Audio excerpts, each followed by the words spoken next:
Year 2023, month of May. In this slideshow, I am going to be talking about the effects of peak oil on e-commerce and the construction of information systems. Since the coronavirus pandemic, peak oil has been brought up again. People should be skeptical about this because the peakers have been crying wolf for decades about this.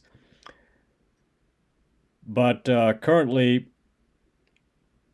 there are better ways of tracking oil production, and we do appear to be uh, on a oil production decline that is lasting a while. And if this continues, then perhaps we have reached peak oil.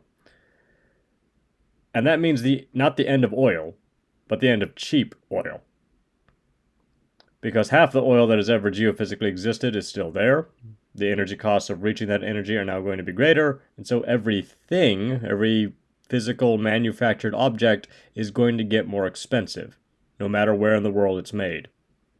November 2018 is the current record for world peak oil production. There's a secondary peak that happened at the end of summer in 2022. Electrifying the transportation sector of the world economy is going to be a very long and complicated process, and at the end, transportation is still going to be more expensive. For programmers who make e-commerce systems, we have to be cognizant of the energy costs of data storage and retrieval, and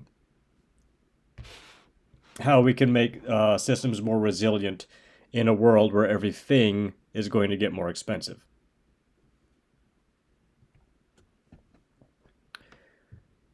In this slow-moving crisis, electrical transportation is going to get more popular. It'll be a chance to have better designed cities, not these, 6-lane stroads through every neighborhood. Maybe we can actually have smaller roads again. People can ride bicycles more. There can be more bus use. We could use e-bikes. There could be more public charging stations for those kinds of things. For us as programmers, the techniques and technologies that will preserve energy to run on computers that are cheaper to produce and last longer. Computers are going to get more expensive. Networking equipment is going to get more expensive. And so we need to target small, cheap computers. A Raspberry Pi is scheduled to last 5 years. And we need to anticipate a world where that is our target computer, our target server, our target entry point into an information system. And if we start doing that now, we'll be prepared for when everything gets more expensive. Physical books, remember, all the other digital stuff that we make, movies, music, video games, these are enjoyable, but it's just a bunch of stupid stuff. Physical books, though, are still going to be important. I think one thing we can do is make crowdfunding websites just for writing books that immediately enter public domain.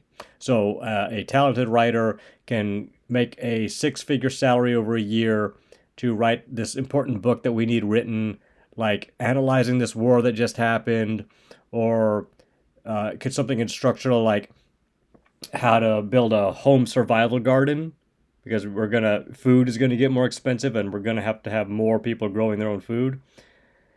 And we could crowdfund that. I mean, it enter public domain immediately, and so it would no longer be encumbered when people just print it out and into various physical formats and just spread it out. We're gonna have to treat a lot of books almost like religious books, and no one really owns it. It's just something important that we want to get out there.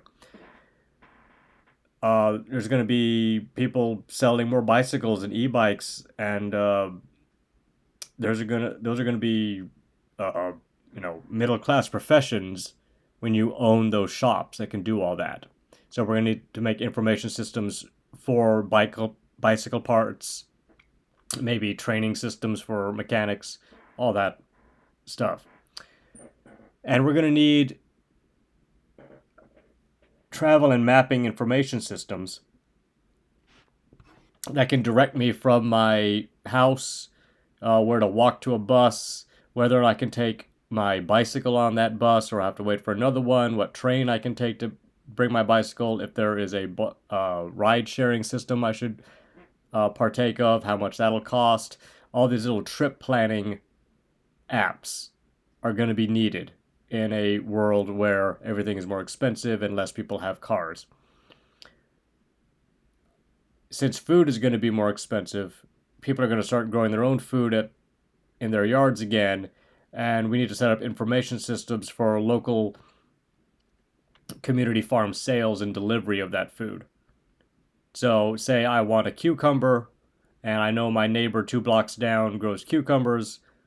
I would need some kind of system where I can say to them and pay them over the internet securely that I want to purchase 2 of their cucumbers, and then I could schedule maybe someone to deliver it by bike, which won't be that expensive, or pick them up myself.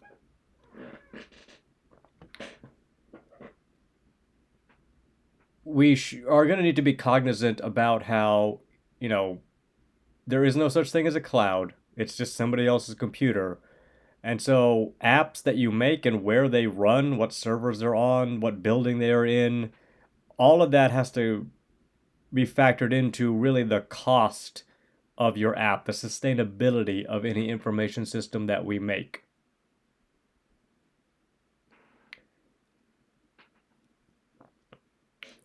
And but that's almost an architectural problem too. Can you design server farms that are sustainable? That's for another day. But for now, as programmers, let us know what kind of information systems are going to be needed in an oil scarce world. And let's know what kind of hardware we want to target that is going to be more sustainable and less expensive. And let's start to be aware about where our apps are actually running. And let's be aware of the energy that they consume. Thank you.